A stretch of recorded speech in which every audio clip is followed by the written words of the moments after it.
ಪಶ್ಚಿಮ ಬಂಗಾಳದಲ್ಲಿನ ಎಸ್ಐಆರ್ ವಿಷಯದಲ್ಲಿ ಚುನಾವಣಾ ಆಯೋಗ ಹೇಗೆ ಸತ್ಯಗಳನ್ನ ಮರೆಮಾಚಿದೆ ಅನ್ನೋದನ್ನ ಆಲ್ಟ್ ನ್ಯೂಸ್ ಬಯಲಿಗೆಳೆದಿದೆ. ಜನರ ಎದುರು ಡೇಟಾ ಇಟ್ಟಂತೆ ಮಾಡಿ ಅದು ಯಾರಿಗೂ ಎಟುಕದ ಹಾಗೆ ಆಯೋಗ ಹೇಗೆ ಗೋಡೆಯನ್ನ ನಿರ್ಮಿಸಿತ್ತು ಅನ್ನೋದನ್ನ ಅದು ವಿವರಿಸಿದೆ. ಎಸ್ಐಆರ್ ಪ್ರಕ್ರಿಯೆ ನಂತರ ಆಯೋಗ ಅಪ್ಲೋಡ್ ಮಾಡಿರುವ ಡೇಟಾ ಡಿಜಿಟಲ್ ರೂಪದಲ್ಲಿರದೆ ಸ್ಕ್ಯಾನ್ ಮಾಡಲಾದ ಪಿಡಿಎಫ್ ಚಿತ್ರಗಳ ರೂಪದಲ್ಲಿತ್ತು. ಮತ್ತದನ್ನ ಪರಿಶೀಲಿಸಿ ವಿಶ್ಲೇಷಿಸಲು ಸಾಧ್ಯವಿರಲಿಲ್ಲ ಅಂತ ಆಲ್ಟ್ ನ್ಯೂಸ್ ತನ್ನ ವರದಿಯಲ್ಲಿ ಹೇಳಿದೆ. ಸಾರ್ವಜನಿಕವಾಗಿ ಲಭ್ಯವಿರಬೇಕಾದ ಡೇಟಾ ಪರಿಶೀಲನೆಗೆ ಅವಕಾಶವಾಗದ ರೀತಿಯಲ್ಲಿದ್ದರೆ ಅದರಿಂದ ಯಾರಿಗೆ ಪ್ರಯೋಜನ ಅನ್ನೋ ಪ್ರಶ್ನೆಯನ್ನ ವರದಿಯಲ್ಲಿ ಎತ್ತಲಾಗಿದೆ. ಅದರಲ್ಲೂ ಎಸ್ಐಆರ್ ಬಗ್ಗೆ ಟಿಎಂಸಿ ತೀವ್ರ ವಿರೋಧ ಎತ್ತಿರುವ ಹೊತ್ತಲ್ಲಿ ಆಯೋಗದ ಡೇಟಾಗಳು ಪಾರದರ್ಶಕವಾಗಿರದೇ ಹೋದಾಗ ಅನುಮಾನಗಳು ಸಹಜ. ಟಿಎಂಸಿ ಈ ಪ್ರಕ್ರಿಯೆಯಲ್ಲಿ ದೊಡ್ಡ ಪ್ರಮಾಣದ ಲೋಪಗಳ ಬಗ್ಗೆ ಆರೋಪಿಸಿದೆ. ಬಿಜೆಪಿಯನ್ನ ಹೆಚ್ಚು ಬೆಂಬಲಿಸದ ಸಮುದಾಯಗಳ ಮತದಾರರನ್ನ ತೆಗೆದುಹಾಕಲಾಗಿದೆ ಅಥವಾ ಪರಿಶೀಲನೆಯಲ್ಲಿ ಇಡಲಾಗಿದೆ ಅಂತ ಅದು ಆರೋಪಿಸಿದೆ. ಆಯೋಗದ ವಿರುದ್ಧವೂ ಆಕ್ರೋಶ ವ್ಯಕ್ತವಾಗಿದ್ದು, ಮುಖ್ಯ ಚುನಾವಣಾ ಆಯುಕ್ತ ಜ್ಞಾನೇಶ್ ಕುಮಾರ್ ವಿರುದ್ಧ ಮಾರ್ಚ್ 13ರಂದು ದೋಷಾರೋಪಣೆ ನೋಟಿಸ್ ಮಂಡಿಸಲಾಯಿತು. ಅವರ ಮೇಲೆ ಪಕ್ಷಪಾತದ ನಡವಳಿಕೆಯ ಆರೋಪ ಮಾಡಲಾಗಿದೆ.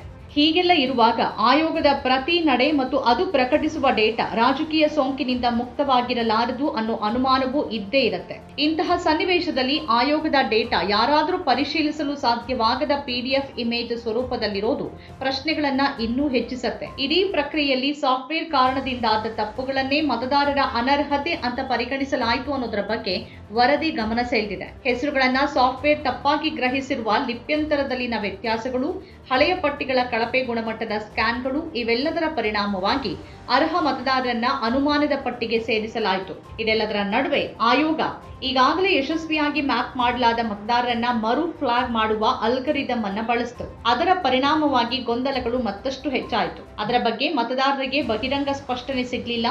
ಮಾತ್ರವಲ್ಲದೆ ಅಧಿಕಾರಿಗಳಿಗೂ ಸೂಕ್ತ ಮಾಹಿತಿ ಇರಲಿಲ್ಲ.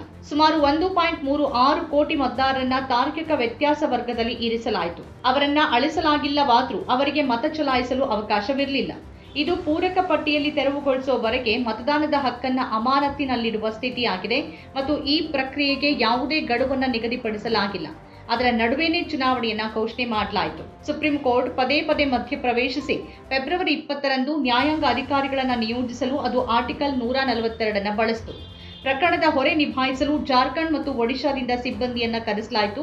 ಆದರೆ ತೀರ್ಪು ನೀಡಿದ 32 ಲಕ್ಷ ಪ್ರಕರಣಗಳಲ್ಲಿ ಸುಮಾರು 40% ಅಂದರೆ ಸುಮಾರು 13 ಲಕ್ಷ ಹೆಸರುಗಳು ಮಾರ್ಚ್ 23ರಂದು ಬಿಡುಗಡೆಯಾದ ಮೊದಲ ಪೂರಕ ಪಟ್ಟಿಯಲ್ಲಿ ಕಾಣಿಸಿಕೊಂಡಿಲ್ಲ. 1952ರಿಂದ 13 ಬಾರಿ ಎಸ್ಐಆರ್ ಅನ್ನು ನಡೆಸಲಾಗಿದೆ. ಆದರೆ ಯಾವುದೇ ಸ್ಪಷ್ಟ ಬಹಿರಂಗ ವಿವರಣೆ ಇಲ್ಲದೆ ಲಕ್ಷಾಂತರ ಮತದಾರರನ್ನ ಬದಿಗಿರಿಸಿದ ಈ ತಾರ್ಕಿಕ ವ್ಯತ್ಯಾಸ ಎಂಬ ವರ್ಗವನ್ನ ಹಿಂದೆಂದೂ ಬಳಸಿರಲಿಲ್ಲ ಅಂತ ವರದಿ ಗಮನಿಸಿದೆ. ಆಯೋಗ ಅಪ್ಲೋಡ್ ಮಾಡಿದ್ದ ಡೇಟಾ ಫೈಲ್ಗಳನ್ನ ನೋಡೋದು ಹೇಗೆ ಕಷ್ಟಕರ ಅಂತ ವರದಿ ವಿವರಿಸಿದೆ. ಈ ಅಡೆತಡೆ ಫೈಲ್ ಡೌನ್ಲೋಡ್ ಹಂತದಿಂದಲೇ ಶುರುವಾಗುತ್ತೆ ಎಂದಿದೆ. ಆಯೋಗದ ವೆಬ್ಸೈಟ್ ಒಂದು ಬಾರಿಗೆ 10 ಪ್ರದೇಶಗಳಿಗೆ ಮಾತ್ರ ಡೌನ್ಲೋಡ್ಗಳ ಅವಕಾಶ ನೀಡುತ್ತೆ. ಆದರೆ ಪ್ರತಿಯೊಂದು ಫೈಲ್ ಕ್ಯಾಪ್ಚಾ ತಡೆ ಹೊಂದಿದ್ದು ಈ ಆಟೋಮೇಷನ್ ವ್ಯವಸ್ಥೆಯನ್ನೇ ನಿರ್ಬಂಧಿಸಲಾಗಿದೆ. ಹಸ್ತಚಾಲಿತ ಡೌನ್ಲೋಡ್ ಗಂಟೆಗಳಷ್ಟು ಸಮಯ ತೆಗೆದುಕೊಳ್ಳುತ್ತೆ. ಅಂತೂ ಡೌನ್ಲೋಡ್ ಆಯ್ತಲ್ಲ ಅಂತ ನಿಟ್ಟುಸಿರು ಬಿಟ್ಟರೆ ಸಿಗೋದು ಸ್ಕ್ಯಾನ್ ಮಾಡಿದ ಪಿಡಿಎಫ್ಗಳು. ಸರಾಸರಿಯಾಗಿ ಡಿಜಿಟಲ್ ಆಗಿ ಓದಬಹುದಾದ ಗಾತ್ರಕ್ಕಿಂತ 228 ಪಟ್ಟು ದೊಡ್ಡದಾಗಿರುವ ಫೈಲ್ಗಳು. ಆಧಾರ್, ಯುಪಿಐ ಮತ್ತು ಡಿಜಿಲಾಕರ್ನಂತಹ ವ್ಯವಸ್ಥೆಯನ್ನ ದೊಡ್ಡ ಪ್ರಮಾಣದಲ್ಲಿ ಬಳಸುವ ದೇಶದಲ್ಲಿ ಡೇಟಾಗಳನ್ನ ಹೀಗೆ ಓದಲಾಗದ ರೀತಿಯಲ್ಲಿ ಇಟ್ಟಿರೋದು ತಾಂತ್ರಿಕ ಮಿತಿಯಲ್ಲ, ಬದಲಾಗಿ ಉದ್ದೇಶಪೂರ್ವಕ ನಿರ್ಧಾರ ಅಂತ ಅನ್ಸುತ್ತೆ. ಇಷ್ಟಕ್ಕೆ ಮುಗಿಯೋದಿಲ್ಲ. ಫೈಲ್ಗಳ ಒಳಗೆ ಮತದಾರರ ನಮೂದುಗಳಲ್ಲಿ ಇರುವ ವಾಟರ್ ಮಾರ್ಕ್ ಅನೇಕ ಬಾರಿ ಹೆಸರು ಅಸ್ಪಷ್ಟವಾಗಿ ಕಾಣುವಂತೆ ಮಾಡುತ್ತೆ.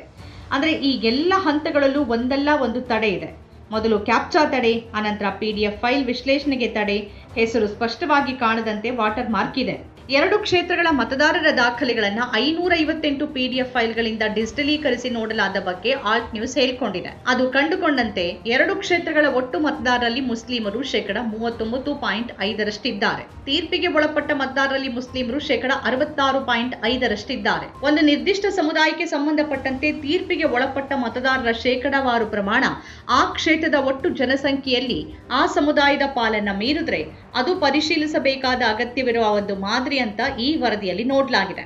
ಮುಖ್ಯಮಂತ್ರಿಯವರ ಸ್ವಂತ ಸ್ಥಾನವಾಗಿರುವ ಭವಾನಿಪುರದಲ್ಲಿ ಮುಸ್ಲಿಮರು 21.9% ಮತದಾರರಾಗಿದ್ದರೂ ತೀರ್ಪಿಗೆ ಒಳಪಟ್ಟವರು 51.8% ಇದ್ದಾರೆ. ಅಂದ್ರೆ 4 ಮುಸ್ಲಿಂ ಮತದಾರರಲ್ಲಿ ಒಬ್ಬರನ್ನ ತೀರ್ಪಿಗೆ ಒಳಪಡಿಸಲಾಗಿದೆ.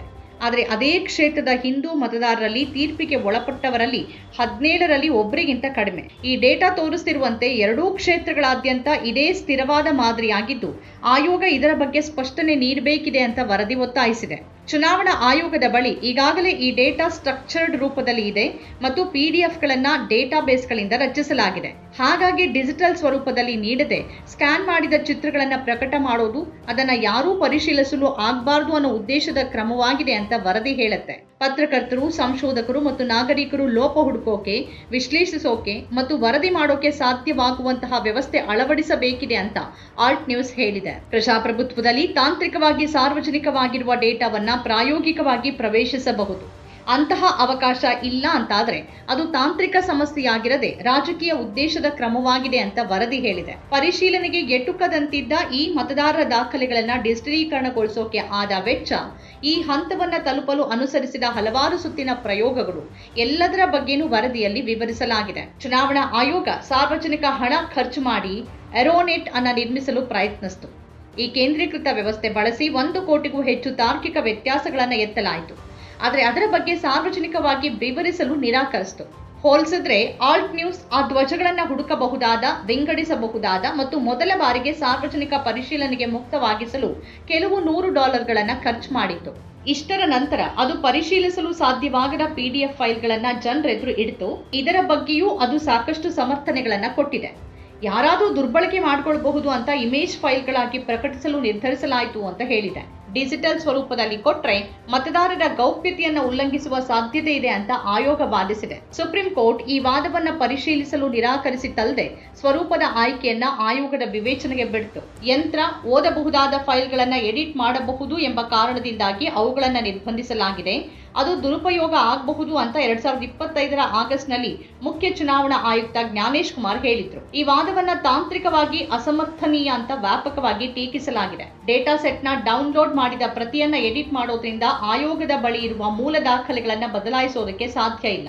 ಅಧಿಕೃತ ಪಟ್ಟಿಗಳ ಸಮಗ್ರತೆ ಅವುಗಳನ್ನ ಸಾರ್ವಜನಿಕವಾಗಿ ಹಂಚಿಕೊಳ್ಳುವ ಸ್ವರೂಪವನ್ನ ಅವಲಂಬಿಸಿಲ್ಲ ಅಂತ ವಾದಿಸಲಾಗಿದೆ. ಆದರೆ ಆಯೋಗಕ್ಕೆ ಮಾತ್ರ ಈ ಸಮರ್ಥನೆಗಳ ಮೂಲಕ ಡೇಟಾವನ್ನ ಸಾರ್ವಜನಿಕರಿಂದ, ಸಂಶೋಧಕರಿಂದ ಮತ್ತು ರಾಜಕೀಯ ಪಕ್ಷಗಳಿಂದಲೂ ಮರೆಮಾಚೋದು ಬೇಕಾಗಿದೆ ಅನ್ನೋದು ಮಾತ್ರ ಸ್ಪಷ್ಟ. ನಮ್ಮ ಕಾರ್ಯಕ್ರಮಗಳನ್ನು ನೀವು ನೋಡ್ತಾ ಇದ್ರೆ ನಮ್ಮ ಚಾನೆಲ್ ಅನ್ನ ಸಬ್ಸ್ಕ್ರೈಬ್ ಮಾಡಿ, ಪಕ್ಕದ ಬೆಲ್ ಐಕಾನ್ ಒತ್ತಿ ನಮ್ಮನ್ನ ಬೆಂಬಲಿಸಿ. ಹಾಗೆ ನಮ್ಮ ಕಾರ್ಯಕ್ರಮಗಳನ್ನ ಲೈಕ್ ಮಾಡಿ, ಕಮೆಂಟ್ ಮಾಡಿ, ಅದನ್ನ ಬೇರೆಯವರಿಗೂ ವಾಟ್ಸ್ಆಪ್ ಮೂಲಕ ಶೇರ್ ಮಾಡಿ. ನೀವು ಹೀಗೆ ಮಾಡಿದಾಗ ನಮ್ಮ ಚಾನೆಲ್ ಮತ್ತಷ್ಟು ಜನರಿಗೆ ತಲುಪಲು ನೀವು ನಮ್ಮೊಂದಿಗೆ ಸಹಕರಿಸಿದ ಹಾಗಾಗುತ್ತೆ. ಇದು ನೀವು ಯಾವುದೇ ಖರ್ಚಿಲ್ಲದೆ ಕೆಲವೇ ಸೆಕೆಂಡುಗಳಲ್ಲಿ ನೀಡಬಹುದಾದ ಸಹಕಾರ. ಧನ್ಯವಾದಗಳು.